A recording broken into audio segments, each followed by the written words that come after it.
James Reed adjusted his tie for the third time as the transport shuttle descended toward the massive orbital platform. Earth's first official meeting with the Galactic Council was about to begin, and he carried the weight of his entire species on his shoulders.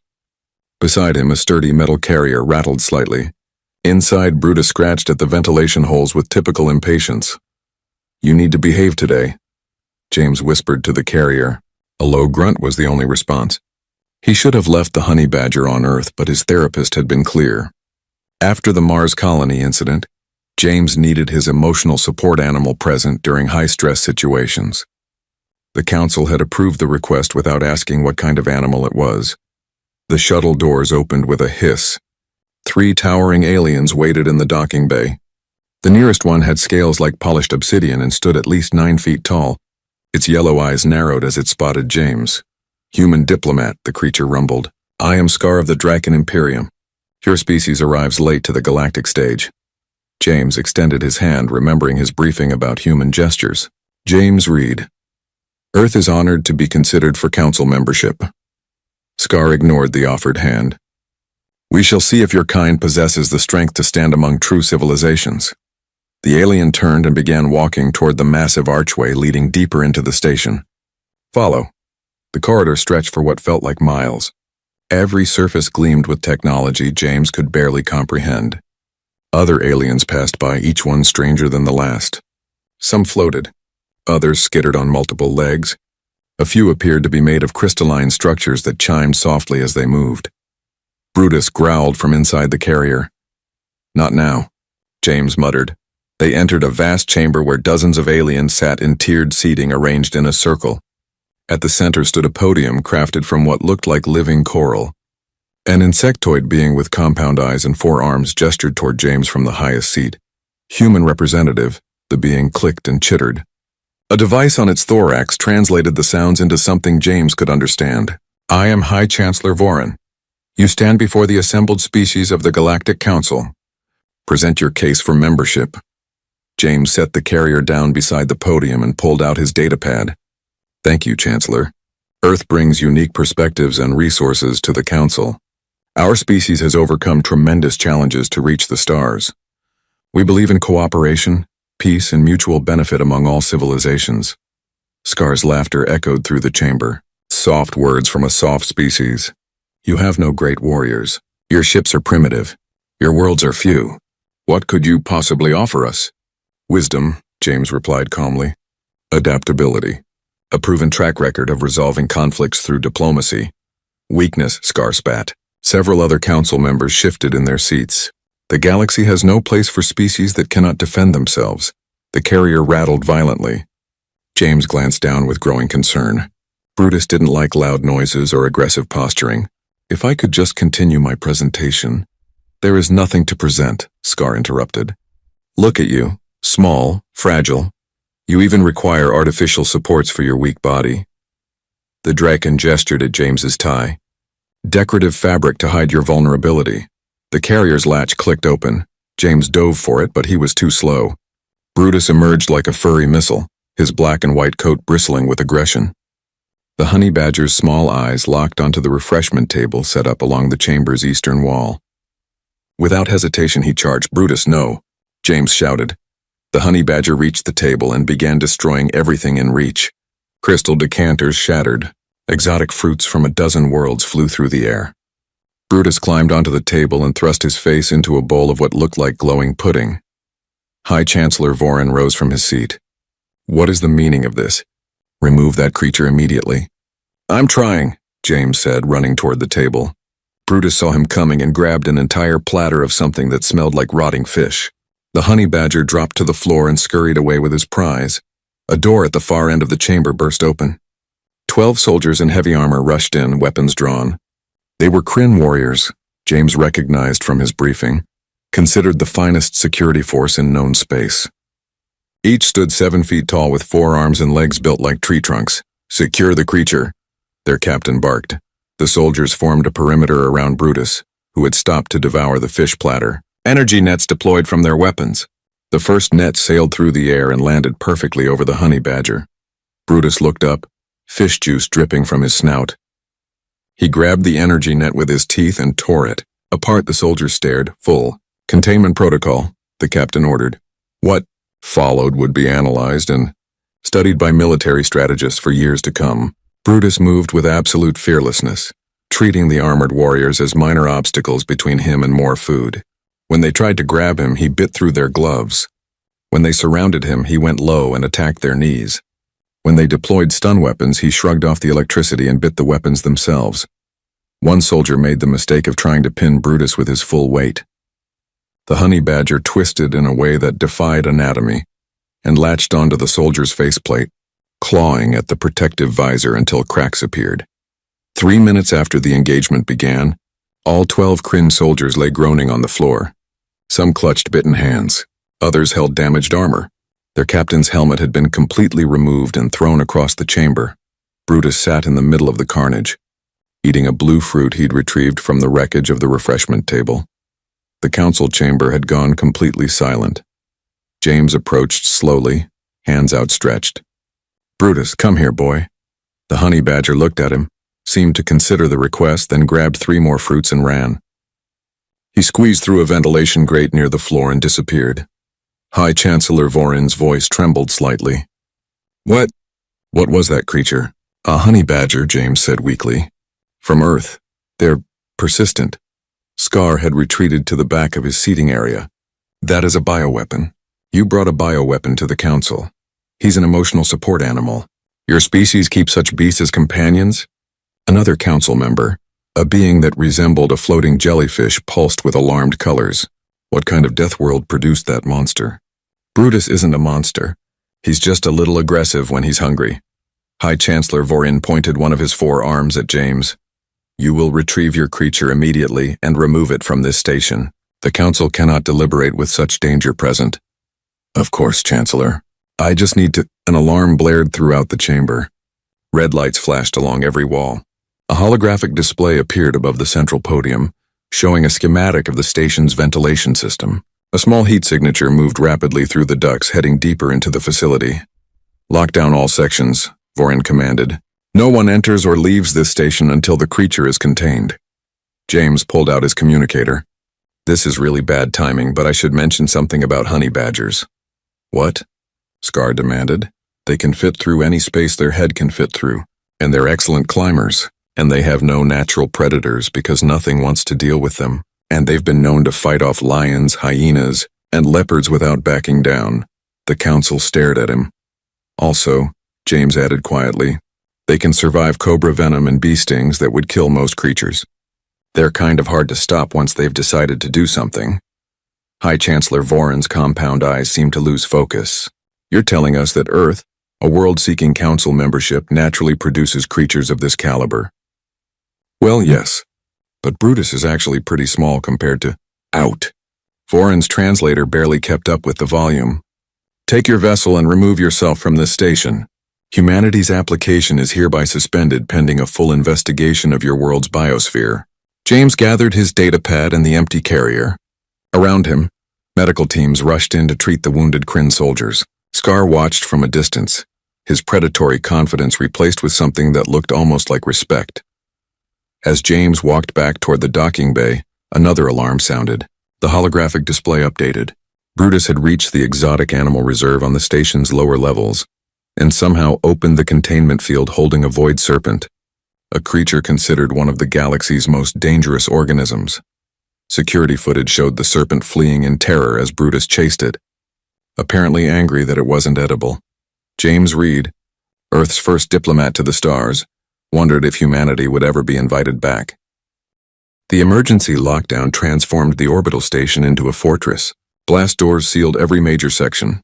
Armed patrols roamed the corridors.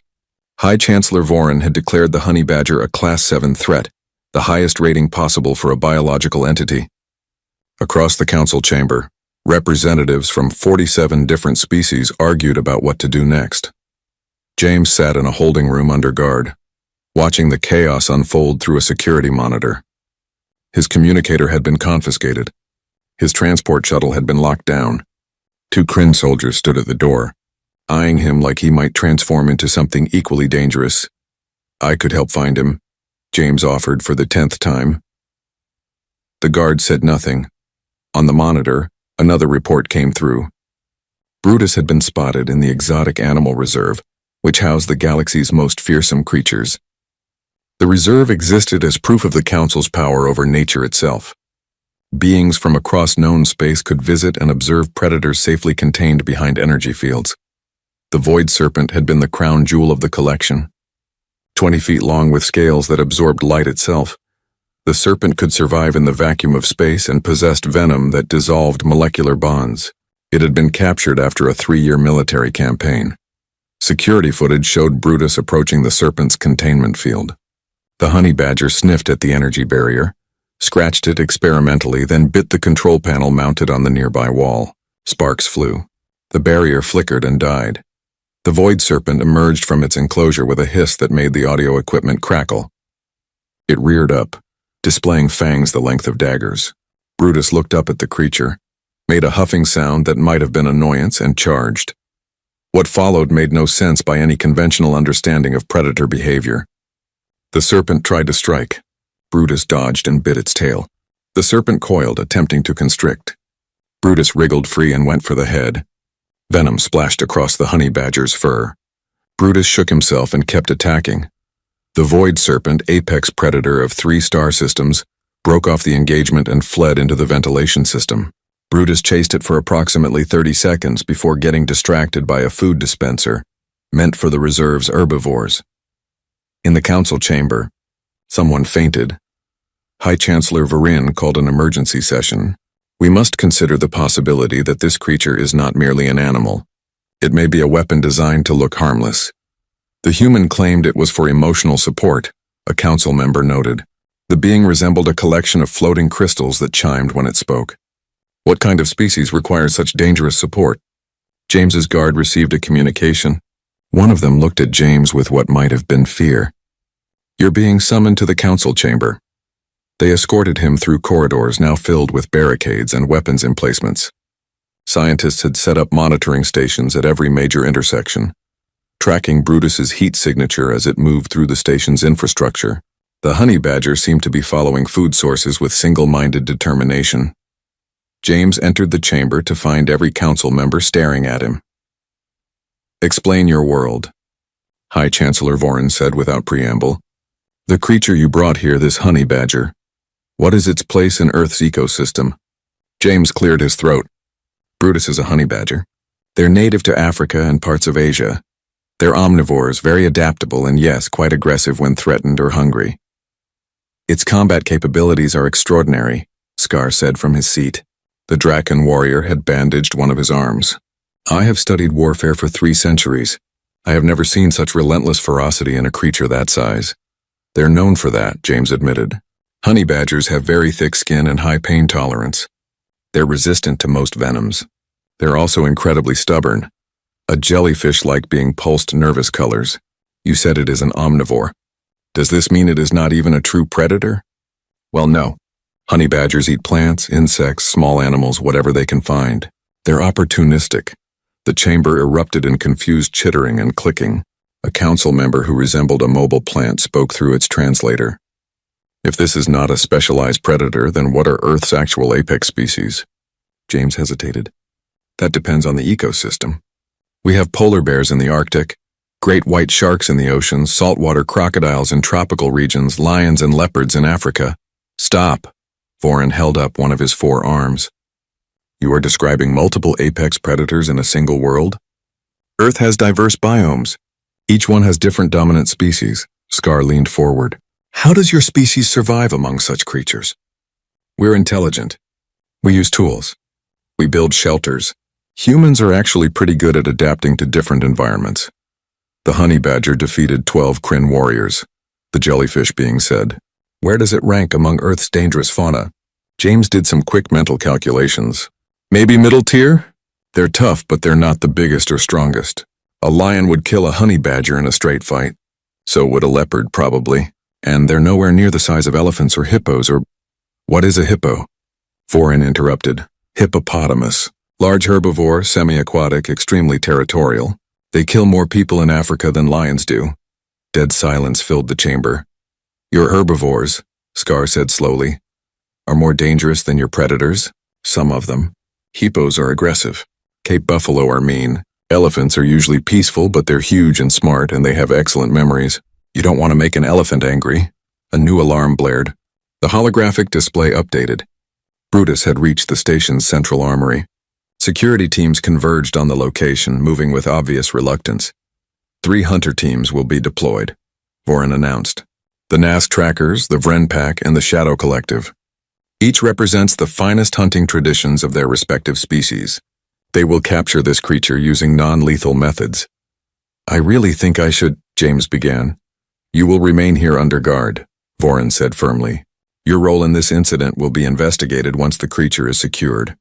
The 3 hunter teams assembled in the main concourse, each group confident in their superior skills. The Nask Trackers used pheromone trails and thermal imaging. The Vren Pack employed pack tactics refined over millennia. The Shadow Collective relied on stealth technology that rendered them nearly invisible. They entered the armory section simultaneously from different access points, coordinating through encrypted communications.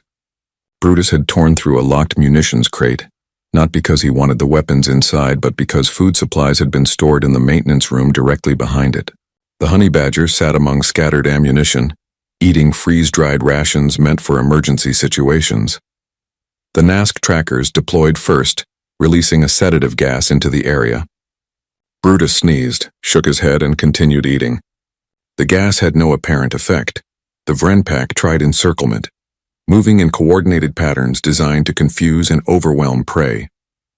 Brutus noticed them and charged the nearest pack member. The Vren, a wolf-like creature with 6 legs, attempted to dodge. Brutus latched onto its tail and refused to let go. The entire pack retreated when their companion started howling in pain. The Shadow Collective activated their stealth fields and approached with tranquilizer weapons. Brutus couldn't see them, but he seemed to sense their presence. When the first tranquilizer dart flew, he dodged it somehow and went straight for the shooter's position. The operative's stealth field flickered as Brutus collided with him. Claws tore through advanced technology. The operative fled, visible now, shouting something about devils and demons. Within 20 minutes, all 3 hunter teams had withdrawn to safe positions and refused to continue the operation. Their team leaders reported to the council with expressions that ranged from shocked to traumatized. It does not behave like any creature we have encountered, the Nask leader reported. It shows no fear, no survival instinct. It attacks threats larger than itself without hesitation. Our pack tactics were useless, the Vren Alpha admitted. The creature fights with pure aggression. There is no strategy to exploit. The Shadow Collective's commander simply said, "We recommend orbital bombardment of that section." High Chancellor Voron turned his compound eyes toward James. "Your creature has defeated our finest hunters. Honey badgers are persistent," James said quietly. Scar stood from his seat, his scales gleaming in the chamber's light. "I will retrieve the creature myself. No beast, regardless of its ferocity, can stand against a Dracon warrior in single combat." "Is that wise?" Voron asked. "The human's animal has embarrassed this council long enough. I will restore our honor and prove that the Dracon remain the galaxy's supreme warriors." Scar's yellow eyes fixed on James. "Watch and learn what true strength looks like. Human." The Draken left the chamber to prepare for his hunt. James wanted to warn him, to explain that Brutus didn't understand concepts like honor or surrender, but the guards kept him silent. Security feeds tracked Scar's progress through the station. The warrior had armed himself with traditional Dracon weapons, energy claws that could slice through steel, armor plating that had withstood plasma fire, and centuries of combat experience. He found Brutus in the power core section, where the honey badger had discovered a maintenance worker's lunchbox. Brutus looked up as Scar approached, a sandwich hanging from his mouth. "Small creature," Scar growled. "You have caused enough chaos. Submit now and I will ensure you are treated mercifully." Brutus swallowed the sandwich and made a low growling sound. Scar activated his energy claws and stepped forward. The security feed showed his confident approach, his perfect warrior stance, his complete certainty of victory. Then the feed cut to static. 3 hours passed before Scar emerged from the power core section. His armor hung in shreds. Deep scratches covered his scales. One of his energy claws had been broken completely. He limped through the corridors without speaking, ignoring questions from security teams. When he reached the docking bay, Scar called for immediate transport back to his homeworld. He refused medical treatment at the station. He refused to make any statement about what had happened. As his ship departed, Brutus appeared in the council chamber through a ventilation grate high on the wall. The honey badger climbed down using a decorative banner, reached High Chancellor Voron's podium and curled up on the warm surface. Within seconds, he was asleep. No one moved. 47 different species sat frozen, watching the small animals sleep peacefully in their most sacred space. James's guards had gone pale, their weapons lowered, unwilling to approach. Brutus snored on the podium, a small sound that somehow echoed through the absolutely silent council chamber. High Chancellor Voron remained motionless in his seat, his forearms held perfectly still. 46 other species representatives barely breathed. The small black and white creature had effectively taken control of the galaxy's most powerful governing body, simply by falling asleep. James stood between his guards, equally frozen. He knew Brutus well enough to understand what would happen if anyone tried to move the honey badger before he was ready to wake up. The scratches on Scar's armor told that story clearly enough. Perhaps, the jellyfish-like council member whispered, we should adjourn until the creature awakens naturally. We will not flee our own chamber, Voron said, though his voice lacked its usual authority. Someone must remove it. Every eye turned to James. I can try, he said carefully. But honey badgers are grumpy when you wake them up. He might bite. Might? A crystalline being chimed nervously. Probably will bite, James corrected. But he knows me, so it shouldn't be too bad. The guard stepped aside with obvious relief. James walked slowly toward the podium, watching Brutus for any sign of waking. The honey badger's chest rose and fell steadily. A bit of sandwich crust was still stuck to his whiskers. Hey, Brutus, James said softly. Time to go home, buddy. One of Brutus's eyes cracked open. He stared at James with the kind of annoyance only a disturbed sleeper could muster. A low growl rumbled from his chest. I know. You were comfortable, but we need to leave now. James reached for the carrier he'd brought with him. The metal door hung open, its latch broken from Brutus's earlier escape. That wouldn't work. He'd have to carry the honey badger directly. Come on, James coaxed, extending his gloved hands. Brutus yawned, showing impressive teeth. Then he stood, stretched, and waddled toward James. The honey badger allowed himself to be picked up, though he made his displeasure clear by biting James's glove hard enough to leave tooth marks in the reinforced material. Good boy, James said through gritted teeth. He tucked Brutus under one arm and turned toward the exit. We'll just be going now. Wait, High Chancellor Voron's voice stopped him. Before you leave this station, the council requires answers. James turned carefully, keeping Brutus secure. The honey badger had started to doze again, apparently satisfied with his protest bite. What do you want to know? Voron gestured to the chamber's display screens. With a few commands, he brought up security footage from the past 6 hours. The montage showed Brutus defeating Kryn soldiers, terrorizing the Void Serpent, humiliating 3 hunter teams, and whatever he'd done to Scar in the power core section. This creature, Voron said slowly. You claimed it is for emotional support. Yes, you keep it as a companion. A pet, service animal, technically, but yes. The council members looked at each other with expressions James was learning to read as shock and confusion. A being that resembled a mobile plant spoke up. On your world, creatures of this capability are domesticated? Well, Brutus isn't really domesticated. Honey badgers don't domesticate well. But I raised him from when he was a cub and we have an understanding. An understanding, Voron repeated, with an animal that defeated our best warriors. He's not that bad once you know how to handle him. You just have to respect his space, keep him fed, and never try to take something away from him once he's decided it's his. Several council members began speaking at once. Voron raised his arms for silence.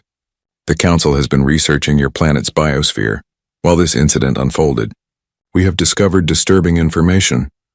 A holographic display appeared above the podium, showing various Earth animals, lions, tigers, bears, elephants, hippos, crocodiles, great white sharks. The images cycled through dozens of species, each one larger and more formidable than the last. According to our analysis, Voron continued, the honey badger is not even close to being Earth's apex predator. No, James agreed. I mentioned that earlier. You mentioned it briefly. You did not explain the full scope of your planet's ecosystem. Voron's compound eyes fixed on James. We have now reviewed comprehensive data. Your world contains hundreds of species that could pose significant threats to galactic citizens. Earth is pretty biodiverse, James said. A reptilian council member who hadn't spoken before leaned forward. Your oceans contain creatures over 30 meters long. Your land hosts animals that weigh several tons. Your skies have predatory birds with wingspans exceeding 3 meters. This is normal for your species? We're used to it. Used to it, the being repeated. You are used to living on a death world. Death world seems harsh. Earth is just competitive. Lots of different species evolve to fill different niches. Sometimes they compete. Sometimes they cooperate. Humans learn to navigate all of it. The crystalline being chimed in agitation. Our preliminary analysis suggests quarantining your entire solar system. The risk of accidentally introducing Earth species to other ecosystems is too high. That seems extreme, James protested. Is it? Voron pulled up more images. Your planet has insects that can kill with single stings, plants that digest animals, microorganisms that cause devastating diseases. And according to your own historical records, your species has domesticated or hunted many of these dangerous organisms. Humans are adaptable. Adaptable. Voron said the word like he was testing its meaning. You have turned apex predators into companions. You have hunted creatures that could easily kill you.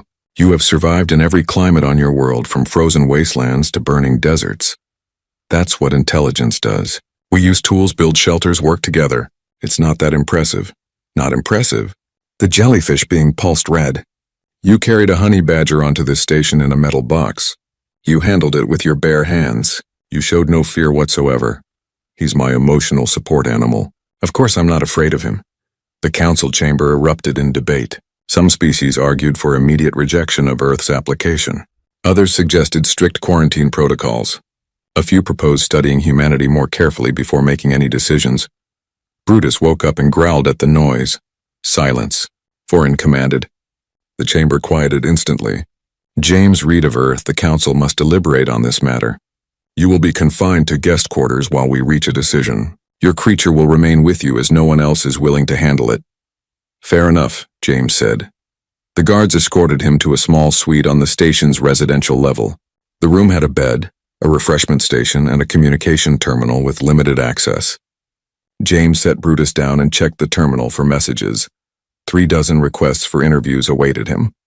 News networks across the galaxy wanted to know about the human who'd brought chaos to the council. Scientists wanted biological samples from Brutus. Military strategists wanted to study honey badger combat patterns. One message came from Scar. It was brief. The creature fights with honor, even if it knows nothing of the concept. I have requested my government support Earth's application. A species that can coexist with such beasts deserves respect. James read the message twice, surprised. Brutus had somehow earned a Dracon warrior's respect through sheer stubbornness and fearlessness. More messages came in over the next few hours. Reports from Earth. His supervisor wanted a full account of what had happened. The media back home had gotten wind of the incident. Humanity's first contact with the Galactic Council was making headlines for all the wrong reasons. Then the research reports started arriving. Council scientists had sent probes to Earth orbit, scanning the planet's surface and cataloging its species. The reports grew increasingly alarmed. One scientist noted that humans regularly swam in waters containing sharks and jellyfish. Another documented that humans kept wolves as pets after thousands of years of selective breeding. A third reported that humans rode animals 10 times their size for sport and transportation. The most disturbing report came from a cultural analyst who'd reviewed human entertainment media. They create fictional scenarios, the report stated, where they fight and defeat creatures even more dangerous than those on their own world. They call it science fiction and consider it entertainment. The psychological implications are concerning. James couldn't help but laugh. Humans did love their monster movies. A chime at the door interrupted his reading. A small robot rolled in carrying food. Real food, not the nutrient paste the station usually served. Someone had actually prepared a meal suitable for human consumption. Brutus immediately investigated the tray, sniffing at everything. James managed to save most of it, though the honey badger claimed a piece of meat for himself. We're either about to be welcomed with honor or ejected into space, James told Brutus. I'm not sure which. The honey badger didn't care. He'd found a comfortable spot on the bed and was settling in for another nap. 3 days passed. James remained confined to quarters while the council debated. He could see the news feeds, though. The entire galaxy was discussing Earth now. Some species expressed fear. Others showed fascination. A few declared they wanted nothing to do with humans. Then High Chancellor Voren's face appeared on the communication terminal. James Reed, the council has reached a preliminary decision. You are summoned to the chamber immediately. The guards arrived moments later. They kept their distance from Brutus, who'd grown comfortable in his temporary home and wasn't happy about leaving. James had to bribe him with food to get him moving. The council chamber looked different. Additional security barriers had been installed. Medical teams stood ready at every entrance. It looked more like a military operation than a diplomatic meeting. James carried Brutus in, having given up on the broken carrier entirely. The honey badger surveyed the assembled aliens with sleepy indifference. James Reed of Earth, Voren began. The council has reviewed extensive data on your planet. We have analyzed your species' history, your ecosystem, and your cultural development. We have reached several conclusions. James held his breath. First, Earth will not be quarantined. Such action would be both impractical and disrespectful to a clearly intelligent species. Relief flooded through James. Second, strict protocols will be established regarding transport of Earth organisms. No species may be removed from your planet without council approval and extensive safety review. That's reasonable, James agreed. Third, humanity's application for council membership is being fast-tracked for approval. James blinked. Wait, what? Any species capable of coexisting with creatures like the honey badger clearly possesses remarkable adaptive capabilities. The council believes Earth would bring valuable perspectives to our deliberations. However, there will be conditions. Of course. Your emotional support animal will be permitted to remain on this station as a diplomatic courtesy. Appropriate facilities will be constructed for its care. You will be responsible for its behavior. Brutus yawned. 2 weeks after the incident, James stood before the assembled Galactic Council once more. This time he came prepared with a proper presentation. The Council had demanded a comprehensive overview of Earth's biosphere before finalizing humanity's membership.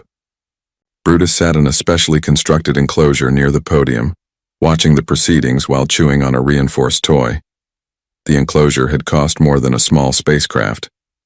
Engineers from 6 different species had worked together to create something that could contain a honey badger. It featured triple reinforced walls, a complex locking mechanism, and enough space for Brutus to move around comfortably. The honey badger had tested it thoroughly in the first hour and seemed grudgingly satisfied. Members of the council, James began, pulling up his first holographic display. Thank you for this opportunity to share information about Earth's ecosystem. I want to start by addressing the primary concern that has emerged from your initial research. The hologram showed Earth rotating slowly, blue oceans and green continents visible from space. Earth is not a death world. It's a living world. Yes, it contains dangerous organisms, but it also contains immense beauty, diversity, and balance. Life there has evolved over billions of years to fill every possible niche. High Chancellor Voren leaned forward. Begin with the honey badger. Put it in context for us. James nodded and changed the display. A map of Africa and Asia appeared with highlighted regions showing honey badger territory. Honey badgers are medium-sized carnivores. They weigh between 20 and 30 pounds. They're omnivorous, meaning they eat both plants and animals. In the wild, they're solitary and territorial.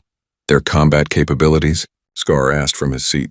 The Draken warrior had returned to the council, his wounds healed. Honey badgers have extremely thick skin, around 6 millimeters, which protects them from most bites and stings. They're resistant to venom from snakes and bees. They have powerful jaws and sharp claws. Most importantly, they have almost no fear response. When threatened, they fight rather than flee.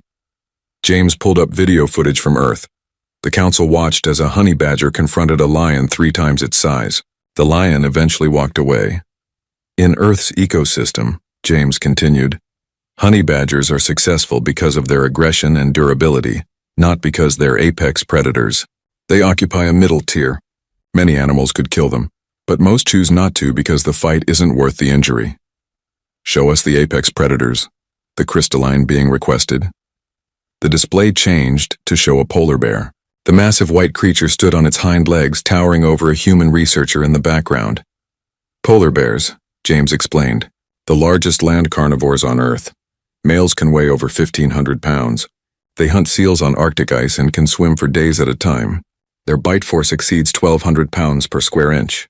Nervous chittering filled the chamber. In the oceans, we have great white sharks. The hologram showed a massive fish breaching the water's surface, jaws open to reveal rows of teeth. They can grow to 20 feet long and weigh over 5,000 pounds. They detect electrical impulses from prey and can sense a single drop of blood in millions of gallons of water. And humans swim in these waters? The jellyfish being asked. Yes, shark attacks are rare. Most species aren't interested in humans as prey. We've learned to coexist. James continued through the presentation, showing saltwater crocodiles, African lions, Bengal tigers, grizzly bears, and anacondas. Each creature prompted new waves of concern from the council. Then he shifted to herbivores. African elephants, James said as the hologram displayed a herd. The largest land animals on Earth. They can weigh over 13,000 pounds. They're highly intelligent, with excellent memory and complex social structures. They've been known to recognize individual humans years after meeting them. They appear peaceful, Voren observed, usually, but elephants kill over 500 people per year on Earth. They're protective of their families and territory. An angry elephant is one of the most dangerous things you can encounter. The display changed to show a hippopotamus yawning in a river, its mouth opening impossibly wide. Hippos, James said, semi-aquatic herbivores. They weigh up to 4 tons. Despite eating only plants, they're extremely aggressive and territorial. They kill more people in Africa than any other large animal. Your herbivores are more dangerous than your carnivores? Scar seemed genuinely confused, some of them. Cape buffalo are also incredibly dangerous. So are cassowaries, which are large, flightless birds with claws that can disembowel a person. James let that information sink in before continuing. The point I'm making is that Earth's ecosystem is complex. Danger doesn't always come from predators. Humans have learned to read animal behavior, respect boundaries, and use intelligence to avoid conflicts. Yet you also hunt these creatures, a reptilian council member noted. We did, yes. Humans have been hunters for most of our history. We developed tools and strategies to hunt animals much larger than ourselves. Spears, bows, traps, and later firearms. But we also learned conservation. Many species that were endangered are now recovering because humans chose to protect them. The hologram changed to show humans interacting with various animals, a researcher studying gorillas, a marine biologist swimming with whales, a wildlife photographer shooting images of tigers. This is incomprehensible, the mobile plant being said. You actively seek out dangerous creatures for study? Knowledge requires proximity. We've learned more about Earth's species by observing them closely than we ever could from a distance. Yes, it's dangerous. People die doing this work, but we consider it worthwhile. James pulled up his next set of images. Now I want to discuss domestication. This is where Earth species becomes truly unique from a galactic perspective. The hologram showed a variety of domestic animals: dogs, cats, horses, cattle, chickens, and dozens of others. Over thousands of years, humans have domesticated numerous species. We started with wolves, which became dogs through selective breeding. We domesticated wild cattle for food and labor. We tamed horses for transportation. We even domesticated birds of prey for hunting. You domesticated wolves? Scar stood up from his seat. The pack predators shown in your earlier presentation? Yes, dogs are descended from wolves. We've been companions for at least 15,000 years, maybe longer. The council erupted in discussion. Voren called for order several times before the chamber quieted. How is this possible? The crystalline being demanded. Wolves are efficient predators. How did a relatively weak species like humans convince them to cooperate? We fed them, protected them, bred them selectively for traits we valued like loyalty and friendliness. Over generations, wolves became dogs. Now we have hundreds of breeds, each specialized for different purposes. Some hunt, some guard, some just provide companionship. James showed images of various dog breeds. A tiny chihuahua next to a massive mastiff, a border collie herding sheep, a German shepherd working with police. All of these came from wolves? Voren asked. All of them. Humans are very good at selective breeding. The presentation continued. James explained how humans rode horses, used oxen to pull plows, kept cats to control pests, and raised chickens for eggs. He showed footage of falconry, where humans trained hawks and eagles to hunt. Wait, the jellyfish being interrupted. You train aerial predators to hunt for you? It's a traditional practice. The bird catches prey and returns to the handler. Both benefit. This is beyond domestication, Scar said quietly. This is partnership between species. I have never heard of anything like it. Humans are social creatures, James explained. We form bonds easily, even with other species. We recognize intelligence and personality in animals. Many humans consider their pets to be family members. He showed images of people with their pets, a child hugging a golden retriever, an elderly person holding a cat, a family riding horses together. On Earth, James continued, humans live alongside millions of other species. We build our cities around them. We create parks and reserves to protect them. We study their behavior and try to minimize our impact on their habitats. It's not perfect. We've made mistakes, but we're learning. The hologram shifted to show coral reefs, rainforests, and wildlife preserves. The Council's concern about Earth being a death world is understandable. But from our perspective, Earth is home. We've evolved alongside these species. We understand the risks and how to manage them. What about your most dangerous species? A council member asked. Surely there are creatures even humans fear. James paused. Box jellyfish. Tiny marine animals whose venom can kill a human in minutes. Mosquitoes which carry diseases that kill hundreds of thousands of people every year. Certain types of snakes. Spiders in some regions, parasites, bacteria. Bacteria? Vorin asked. Microscopic organisms. Some cause diseases. We've developed medicine to fight them. Vaccines to prevent them. It's an ongoing battle. The council members looked at each other with growing unease. Your world, the crystalline being said slowly, is hostile at every scale, from microscopic to massive. How has your species survived? Intelligence, cooperation, adaptability. We learn from our mistakes. We pass knowledge between generations. We use technology to overcome our physical limitations.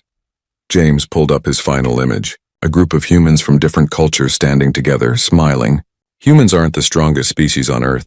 We're not the fastest or the most venomous or the best adapted to any particular environment. But we're versatile. We think, we plan. We work together. Those traits have allowed us to thrive. High Chancellor Vorin stood from his seat and approached the podium. Brutus watched him carefully from the enclosure but didn't growl. James Reed, this presentation has been enlightening and deeply concerning. The council must discuss what we've learned. I understand.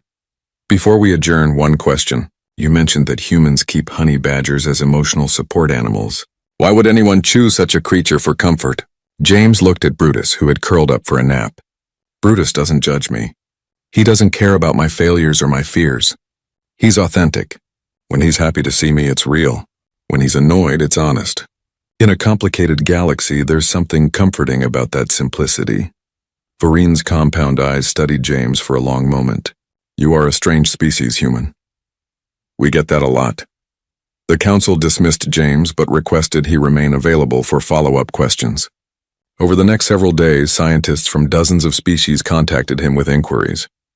They wanted to know everything about Earth, how humans trained animals, how they avoided predators, how they decided which species to protect and which to hunt. One message stood out. It came from Scar. Human James, I have reviewed your presentation multiple times.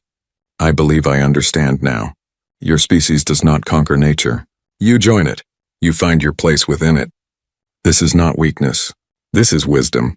The Dracon Imperium supports your membership in the council. James replied with thanks and went to check on Brutus. The honey badger had thoroughly destroyed the toy in his enclosure and was now trying to dig through the reinforced floor. The hierarchy operated in the shadows of galactic politics.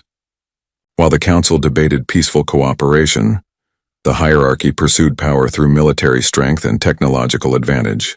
They watched the honey badger incident with interest. If Earth's supposedly harmless creatures could defeat council security, imagine what weaponized Earth organisms could accomplish. 3 ships departed from hierarchy space 6 days after James's presentation. They traveled under civilian registration, claiming to be a research expedition studying pre-industrial worlds. Their actual destination was Earth's Africa, specifically Kruger National Park. where the satellite scans showed the highest concentration of large animals. Commander Trell led the operation from the primary vessel. He was a seasoned hierarchy officer from the Vosk species, known for their cold efficiency and complete lack of empathy. His scales glowed a dull gray as he reviewed the mission parameters. "We'll collect specimens from the middle tier," he told his team. "The honey badger proved effective, so we'll avoid apex predators initially. Capture herbivores first. They should be docile and easy to transport." His second-in-command, a smaller Vosk named Penn, pulled up Earth animal data. "The hippopotamus appears promising. Large, powerful, plant-eating. Perfect for military applications once we enhance its aggression. Excellent choice. Deploy Team 1 to the water sources. Team 2 will target the elephants. Team 3 handles backup and security." The ships landed after dark in a remote section of the park, far from human observation posts. Cloaking fields hid them from satellites. The teams deployed with confidence, carrying stun weapons and containment fields designed to hold creatures 10 times larger than their targets. Team 1 approached a river where thermal scans showed multiple large heat signatures. The Vosk soldiers crept through tall grass, their technology compensating for Earth's higher gravity and unusual atmosphere. Night vision revealed shapes in the water ahead. "Targets acquired," the team leader whispered into his communicator. "Multiple hippopotamus specimens visible. They appear to be sleeping." Deploying containment field, the soldiers activated their equipment. An energy net spread across the water's surface designed to paralyze anything it touched. The net settled over the nearest hippopotamus. The animal woke up instantly. Its mouth opened in a yawn that became a roar. The hippo lunged out of the water with shocking speed for something weighing 3 tons. The containment field sparked and failed. Apparently, no one had accounted for wet skin conducting electricity differently. The hippo charged. Team 1 scattered. One soldier was too slow. The hippo's jaws closed on his armor with a bite force that crumpled the advanced alloy like paper. The soldier screamed once before the animal shook him like a toy. Other hippos emerged from the water, roaring challenges. They weren't sleeping. They'd been resting. Now they were defending their territory. Team 1 retreated in chaos. Only 4 of 7 soldiers made it back to the ship. Their leader was among the casualties. "Abort the hippopotamus capture," Commander Trell ordered grimly. "Team 2, what's your status?" Team 2 had located an elephant herd in a clearing. The massive animals grazed peacefully in the moonlight, their trunks pulling grass with delicate precision. Several young elephants stayed close to their mothers. "Targets are calm," Team 2 reported. "Preparing tranquilizer deployment. These creatures are larger than anticipated but appear passive. Proceed with caution," Trell warned. The soldiers fired tranquilizer darts loaded with enough sedative to drop a Kryn warrior. The dart struck the nearest elephant, a large female. She trumpeted in pain and anger. The tranquilizer that should have knocked her unconscious in seconds seemed to have no effect. She charged. The ground shook with each step. Team 2 activated personal shields and stood their ground, confident their technology would protect them. The elephant hit the shields like a living battering ram. Energy barriers designed to stop plasma fire crumpled under tons of angry elephant. The herd joined the attack. Adult elephants formed a protective circle around the young ones while others pursued the fleeing soldiers. One elephant caught a soldier with her trunk and threw him 30 feet. Another stomped on a personal shield generator until it exploded. Team 2 called for emergency extraction. Their transport shuttle swept in low, weapons firing to drive off the elephants. The animals retreated slightly. Then one large male charged the shuttle itself. His tusks punched through the hull. The shuttle crashed into trees, its crew scrambling to escape before the elephant could finish destroying it. Commander Trell watched the carnage through drone feeds. "All teams, fall back to primary landing site. We're aborting the operation." "Sir," Penn said hesitantly. Team 3 reports they've successfully captured several smaller specimens. Dogs, they're called. Domesticated animals. The humans keep them as pets. Trell seized on this small success. "Bring them aboard. We'll salvage what we can from this disaster." The teams converged on the landing site, dragging containment cages with confused dogs inside. The canines whined and barked but posed no threat. Finally, something from Earth that behaved reasonably. Then the wild dogs appeared. African wild dogs hunted in packs with sophisticated coordination. They'd been tracking the alien invaders since the first ship landed, treating them as interesting new prey. 23 dogs emerged from the darkness, surrounding the landing site in a coordinated pattern refined over millions of years of evolution. The hierarchy soldiers opened fire with stun weapons. The pack scattered and regrouped instantly. They attacked from multiple angles, testing the soldiers' defenses. When one angle proved weak, the entire pack exploited it. They fought like soldiers themselves, using tactics and communication that shocked the Vosk warriors. Team 3 tried to retreat to the ships. The wild dogs harried them every step, nipping at armor, forcing mistakes. One soldier fell. The pack was on him in seconds. His armor saved him from the initial rush, but the dogs were relentless. "Get to the ships," Trell screamed over the communicator. The surviving soldiers fought their way aboard, abandoning equipment and captured specimens. The wild dogs didn't pursue onto the ramps but maintained their perimeter, ensuring the invaders left. Commander Trell collapsed into his command chair, breathing heavily. His 3 ships had landed with 30 soldiers. 21 remained. 9 casualties from creatures the galaxy considered non-threatening. "Sir," Penn said quietly, "we're receiving a distress beacon from the backup team. They sought shelter in a cave system approximately 2 kilometers south." "What's their situation?" "Unknown. Their last transmission mentioned finding a secure location. That was 40 minutes ago." Trell considered leaving them behind, but the hierarchy didn't abandon assets. "Send a recovery team. Full combat loadout." The recovery team found the cave easily. They discovered the backup team huddled in a corner, whimpering. Dead snakes littered the cave floor. Not large snakes. Relatively small ones, black with coffin-shaped heads. "Black mambas," one soldier whispered, reading data from his scanner. "Highly venomous. Aggressive when threatened. We disturbed their nest. 2 soldiers had been bitten. The venom was already shutting down their nervous systems despite immediate medical treatment. Earth's snake venom was proving resistant to standard antitoxins. "Evacuate everyone," the recovery team leader ordered. "Leave the dead snakes. Leave everything. We're gone." The 3 hierarchy ships lifted off from Earth before dawn. Commander Trell sat in silence, reviewing casualty reports and mission logs. They'd come to Earth expecting easy prey and found a world that fought back at every level. As they reached orbit, another alarm sounded.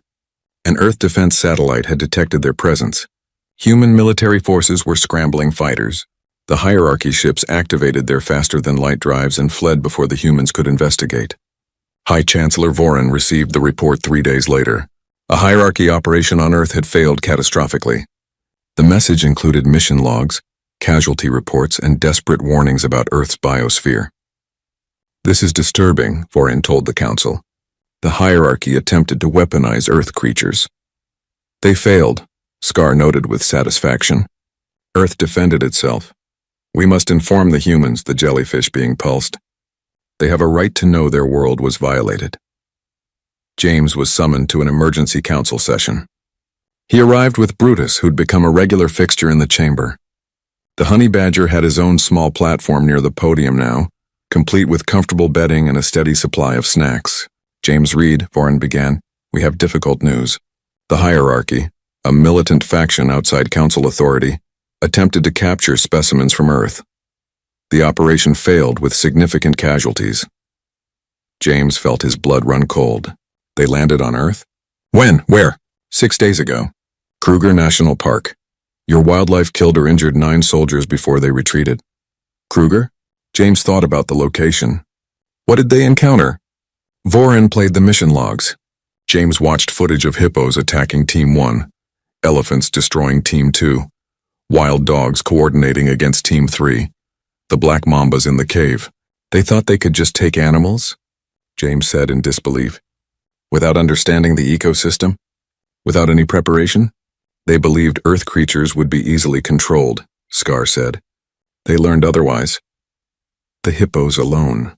James shook his head. "Those are some of the most dangerous animals in Africa. And they tried to capture elephants?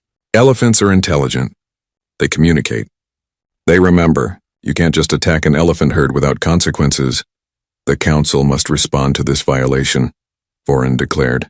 "The hierarchy will be sanctioned. They are forbidden from approaching Earth or any human settlement." "What if they try again?" James asked. "Then they will face the full military response of Council forces," Scar promised. "And I suspect Earth itself will provide adequate defense." James looked at the mission logs again. The wild dogs had fought with tactical precision. The elephants had destroyed advanced technology. Even the snakes had proven deadly. Earth didn't need much defending. It defended itself. "There's something you should know," James said slowly. "The areas they hit, Kruger and surrounding regions, those are actually protected zones. We've made them safe for tourists. The animals there are used to humans and vehicles. They're actually less aggressive than wild populations." The council chamber went silent.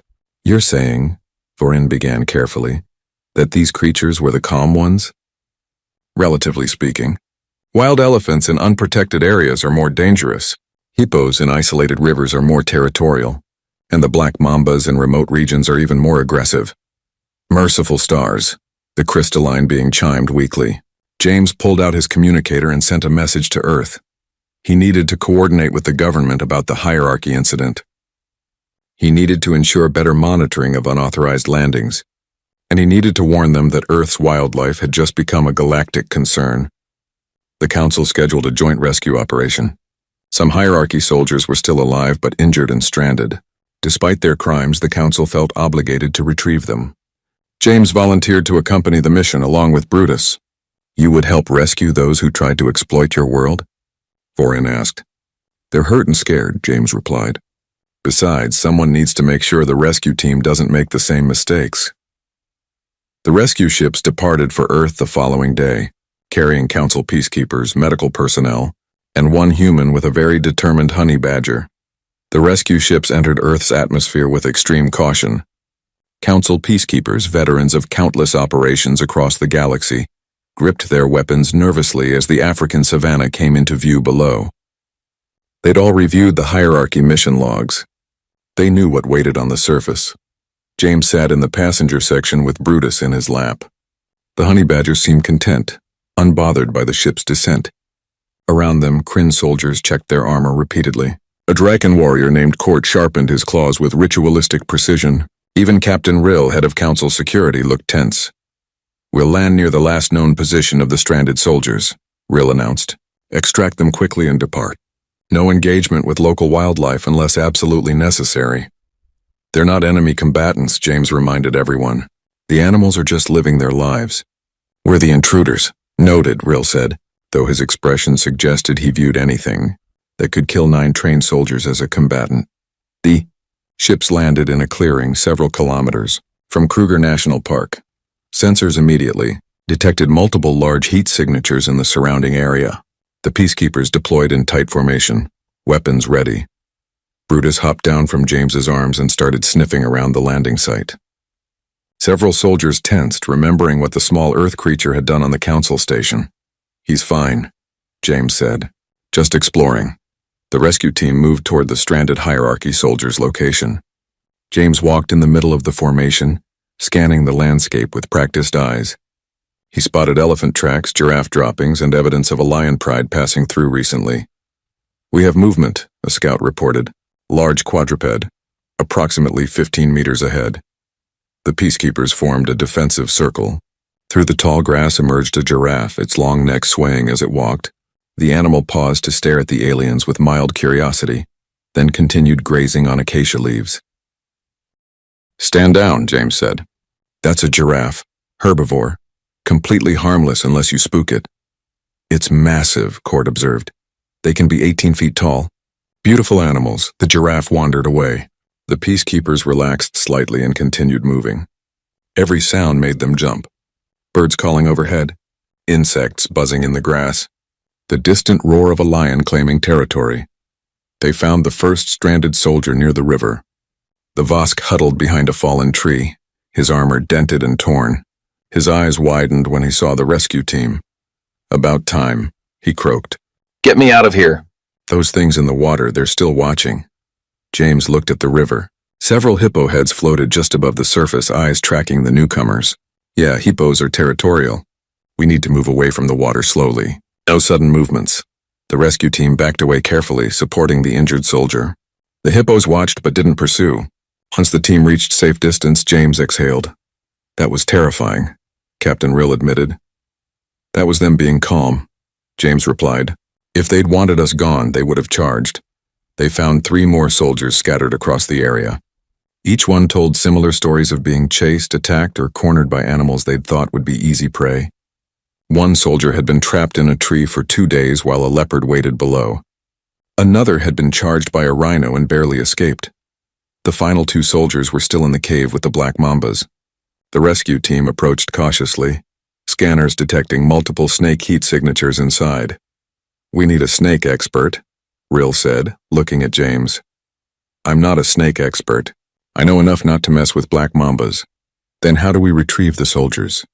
James thought for a moment. "Brutus, come here." The honey badger waddled over, still chewing on something he'd found. James pointed at the cave entrance. "Snakes, can you clear them out?" Brutus sniffed the air, caught the scent, and trotted into the cave without hesitation. The peacekeepers watched in amazement as the small animal disappeared into darkness. Hissing sounds echoed from inside, then silence. Then Brutus emerged, looking satisfied. He'd apparently convinced the snakes to relocate. "Clear," James announced. The rescue team entered the cave and found the 2 soldiers huddled in a corner, delirious with fear and snake venom. Medics stabilized them and carried them out on stretchers. As the team prepared to return to the landing site, a human vehicle appeared on the dirt road nearby. An old truck, painted in Park Service colors, pulled up and stopped. A woman in her 60s stepped out wearing khaki clothes and a wide-brimmed hat. She carried a radio and a rifle. The peacekeepers immediately aimed weapons at her. The woman didn't flinch. "Easy there," she said calmly in English. James's translator converted it for the others. "I'm Ruth, Park Ranger. I've been tracking your group for 3 days. 3 days? Captain Rill lowered his weapon slowly. "How? You're not exactly stealthy. Big metal ships trampling through the bush, scaring the wildlife. I followed your trail." Ruth looked at the rescued soldiers. "These the folks who tried to capture my elephants?" "Yes," James said, stepping forward. "I'm James Reed, human diplomat. These soldiers violated Earth without permission. We're here to retrieve them and ensure it doesn't happen again." Ruth studied James for a moment. "You're the one with the honey badger on the space station. Saw the news feeds. Quite the stir you caused." "That would be me. Where's the little troublemaker?" James pointed to Brutus, who was digging near a termite mound. Ruth smiled. "Good choice for an emotional support animal. Tough little creatures." She looked at the aliens surrounding her, showing no fear. "You all look nervous. First time in Africa?" "First time on Earth," Court admitted. "Well, you picked a beautiful spot. Kruger is one of our best parks. Lots of diversity. Elephants, lions, leopards, buffalo, rhinos. We call them the Big Five. They're all dangerous," Rill said. "They can be, but mostly they just want to live their lives. You respect them, they respect you." Ruth pulled a thermos from her truck. "Anyone want tea?" "You look like you could use something calming." The absurdity of the situation struck James. Here was a human park ranger, alone and unarmed except for a rifle, offering tea to heavily armed alien soldiers who'd just been terrorized by Earth's wildlife. "Tea would be wonderful," he said. Ruth poured cups for everyone. The aliens accepted hesitantly, sniffing the strange Earth beverage. She pulled out her phone and showed them pictures. "These are my grandchildren," she said proudly. "This one's Simon, he's 7. That's Anna, she's 5. They visit every summer. Love the animals." The photos showed young humans playing near elephants, watching lions from vehicles, feeding giraffes at a sanctuary. "Your young ones are near these creatures?" the crystalline being asked in horror. "Safe distances, supervised. But yes. How else will they learn to love nature? My grandkids have grown up around wildlife. They know the rules. Stay in the vehicle. Don't approach predators. Respect the animal's space." "You raise your children among apex predators," Court said slowly, his worldview clearly shifting. "We raise them to understand nature. Fear isn't the answer. Knowledge is." Ruth drove the rescue team back to their ships, chatting casually about park management, conservation efforts, and tourism. She seemed completely comfortable with the armed aliens and the fact that they'd traveled from space. "You're remarkably calm," Captain Rill observed. "Why wouldn't I be? You're not here to hurt anyone. You're rescuing people. That's decent of you considering they attacked our elephants. You're not angry about the violation?" "Oh, I'm angry. But these soldiers learned their lesson. Earth taught them better than I could." Ruth parked near the ships and helped the medics load the injured soldiers. "Make sure your council knows we protect our wildlife. Anyone who tries to harm or capture animals without permission will face consequences." "Noted," James said. Ruth shook hands with everyone. her grip firm and confident. She gave Brutus a scratch behind the ears, which the honey badger tolerated. Then she climbed back in her truck and drove away, radio crackling with reports of elephant movements in the southern sector. The peacekeepers watched her go in silence. That woman, Court said finally, tracked us for 3 days through territory that nearly killed trained soldiers. She approached us alone. She offered us tea. She showed us pictures of her grandchildren. Humans are remarkable, Captain Rill agreed. The ships lifted off from Earth carrying rescued soldiers and a new understanding. During the journey back to the council station, the peacekeepers discussed what they'd witnessed. Ruth's calm competence, James's knowledge of animals. The way both humans navigated a dangerous world like it was completely natural. When they arrived at the station, High Chancellor Vorin called an emergency council session. The rescued hierarchy soldiers were taken into custody. The rescue team presented their report. The humans coexist with creatures that nearly destroyed a military operation, Captain Rill testified. They raise their children in proximity to these animals. They've developed knowledge and respect that allows them to thrive in an environment that would devastate most species. We met a human park ranger, Court added. She tracked our movements for days, approached us without fear, offered hospitality. She embodied everything we've learned about humanity. They are dangerous not because they fight but because they adapt. The council chamber buzzed with discussion. Vorin called for order. The question before us is clear. Do we accept humanity into the council, knowing they come from a world unlike any other we've encountered? Scar stood. I vote yes. The honey badger taught me what fearlessness looks like. The human James taught me what wisdom looks like. Earth has shown us that danger and beauty can coexist. Humanity deserves a seat at this table. One by one, other species voiced their support. The crystalline being, the jellyfish representative. Even species that had initially called for Earth's quarantine now recognized humanity's unique perspective. Very well, Vorin declared. The Galactic Council formally accepts humanity as a member species. James Reed will serve as Earth's ambassador. The hierarchy is hereby sanctioned and forbidden from approaching Earth or any human settlement. The Council pledges to protect Earth's sovereignty and respect its unique biosphere. The chamber erupted in approving sounds. James stood at the podium with Brutus beside him, feeling the weight of representing his entire species. Thank you, High Chancellor. Earth is honored to join the Council. We'll do our best to contribute wisdom, knowledge, and perspective. We come in peace and friendship. One condition, Vorin added. Your honey badger must remain here as a permanent resident. He has become something of a symbol. Also, our security teams have grown fond of him. James looked at Brutus.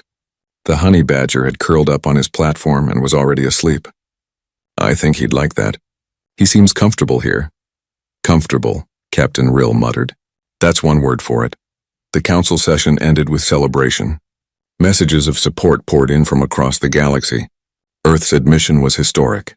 For the first time, the council had accepted a species from a high-gravity, high-diversity death world. Ruth's photos went viral across galactic networks. The image of human children playing safely near elephants became a symbol of humanity's unique relationship with nature. Scientists requested permission to study Earth's ecosystem. Educators wanted to learn about human conservation methods. Military strategists wanted to understand how humans managed danger so effectively. James established his office on the station, with Brutus's habitat taking up most of the space. The honey badger adjusted well to his new life. He had regular meals, interesting places to explore, and a growing number of aliens who'd learned to respect his boundaries. One afternoon, James found High Chancellor Vorin standing near Brutus's habitat, watching the honey badger sleep. The ancient insectoid held a small piece of fruit in one of his 4 hands. He's remarkable, Vorin said quietly. I've observed countless species across my lifetime.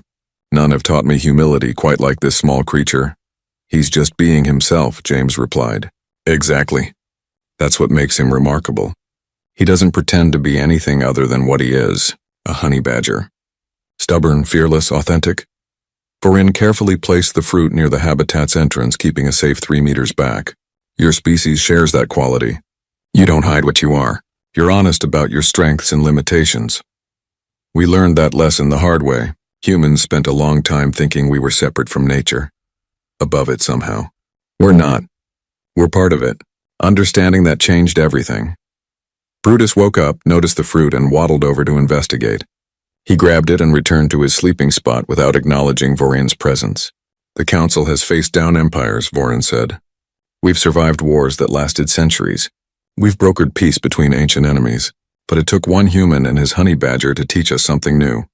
What's that? That strength isn't just about power or technology. True strength is knowing your place in the universe and being comfortable with it. Your species lives on a dangerous world, surrounded by creatures that could kill you, and you've learned not to conquer them but to coexist with them. That's wisdom we need. James felt the weight of those words. We'll do our best to share it. See that you do.